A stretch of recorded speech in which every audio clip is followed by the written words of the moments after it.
নমস্কার বন্ধুরা, আজকে একটা এমন মাছের ঝোলের রেসিপি আপনাদের সঙ্গে শেয়ার করছি যেটা কিন্তু একবার বানালে আমার বিশ্বাস যে আপনারা এটা রোজকার রান্নায় এই রেসিপিটা ফলো করার চেষ্টা করবেন। এতটাই স্বাদ হয় বন্ধুরা, যারা পেঁপে খেতে চান না বা যারা মাছ খেতে চান না তারাও কিন্তু বারবার বলবেন যে এই মাছের ঝোলটা হলে আমরা কিন্তু মাছ খেতে রাজি আছি।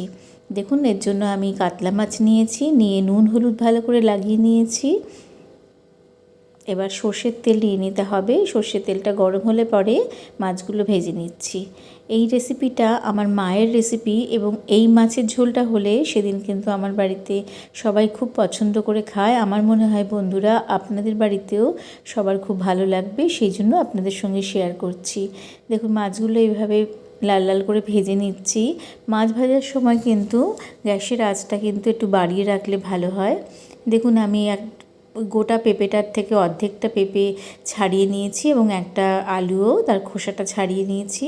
পেঁপেটা এরকম লম্বা লম্বা করে কেটে নিতে হবে। কাটাটা দেখাচ্ছি এই কারণে বন্ধুরা, যে কোনো রান্নায় কিন্তু সবজি কাটাটার একটা বেশ মহত্ব থাকে, কারণ কাটার উপরেও কিন্তু স্বাদের অনেকটাই নির্ভর করে।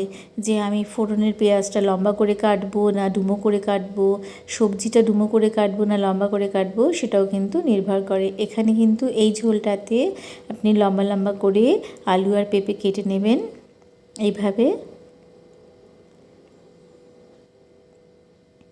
এইভাবে সমস্ত সবজিটা আমি কেটে নিয়েছি। দেখুন, এবার একটা পেঁয়াজ নিয়েছি, পেঁয়াজটাকেও আমি খোসা ছাড়িয়ে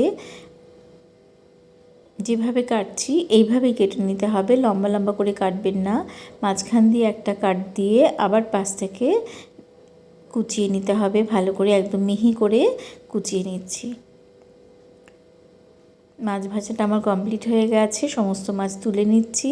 আর এদিকে পেঁপে আর আলুটা কিন্তু আমি একটু গরম জলে নুন দিয়ে কিছুক্ষণের জন্য এটা ভাপিয়ে নিতে হবে, মানে মিনিট 2-3 মতন এটা গরম জলে দিয়ে ভাপিয়ে নিতে হবে, যাতে পেঁপের যে কাঁচা গন্ধটা সেটা চলে যায়।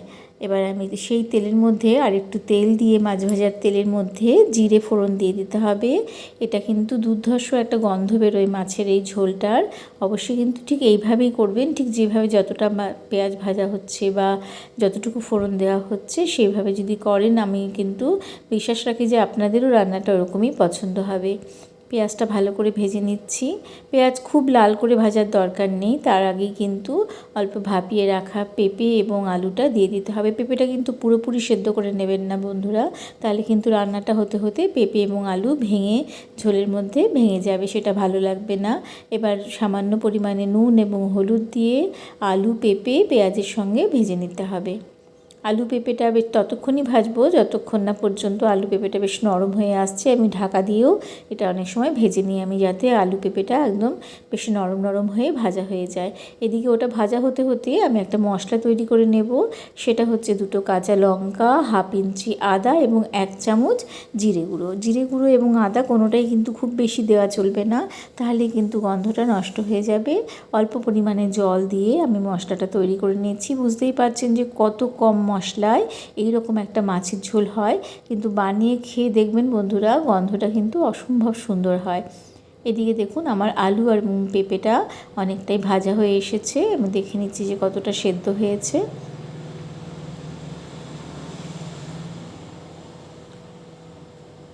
আমি আরও কিছুক্ষণ রান্না করেছি, করে যখন নরম হয়ে এসেছে পেঁপে এবং আলুটা, তখন বেটে রাখা মশলাটা দিয়ে খুব ভালো করে কষিয়ে নিতে হবে। আমার এই ঝোলের রঙটা একটু কালচে কালচে হয়েছে, এটা কিন্তু কোনো শুকনো গুঁড়ো লঙ্কা ব্যবহার করবেন না, এবং এর মধ্যে রঙটা কিন্তু আরেকটু মানে হলুদ হলুদ হবে, কারণ এই সময় নতুন পেঁয়াজ উঠেছে। নতুন পেঁয়াজ ব্যবহার করার জন্য কিন্তু একটু কালচে হয়েছে। সামান্য পরিমাণে হলুদও দিয়ে দিয়েছি, দিয়ে ভালো করে কষিয়ে নিয়ে এবার আমি তাতে জল দিয়ে দিলাম। জল দিয়ে ভালো করে মিশিয়ে দিতে হবে এইভাবে।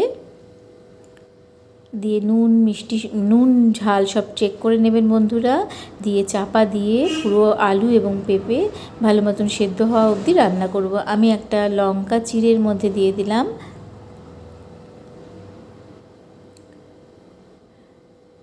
দেখুন, আলু পেঁপে ভালো মতন সেদ্ধ হয়ে গেছে। এরপর আমি এতে দিয়ে দেব ভেজে রাখা মাছ। নতুন পেঁয়াজ ব্যবহার করলে কিন্তু যে কোনো রান্নায় একটু কালচে মতন রং হয়ে যায়, সেই জন্য এই রংটা একটু এরকম এসেছে। নাহলে এটা কিন্তু খুব সুন্দর একটা হলুদ রঙের ঝোল হয়। এতে কোনো সময়ই কিন্তু লাল লঙ্কার গুঁড়ো ব্যবহার করবেন না বন্ধুরা। এটা কিন্তু ভীষণই এরকম টাইপেরই দেখতে হবে, হলদে মতন ঝোল একটা। দেখুন আমার রান্নাটা কমপ্লিট হয়ে এসেছে। এবার নামিয়ে সার্ভ করে দেখাচ্ছি। দেখতে হয়তো খুব সুন্দর লাল রঙের ঝোল এটা হয় না, কিন্তু খেতে কিন্তু সত্যিই অপূর্ব হয়। আশা করি আপনারা একবার বানিয়ে দেখবেন এবং আপনাদের ভালোও লাগবে। ভালো লেগে থাকলে আপনাদের কাছ থেকে একটা সাবস্ক্রিপশান আশা করছি, শেয়ার এবং কমেন্টসও আশা করছি। অনেক ধন্যবাদ বন্ধুরা। আবার দেখা হবে কোনো নতুন অথবা রোজকার কোনো রান্নাতে।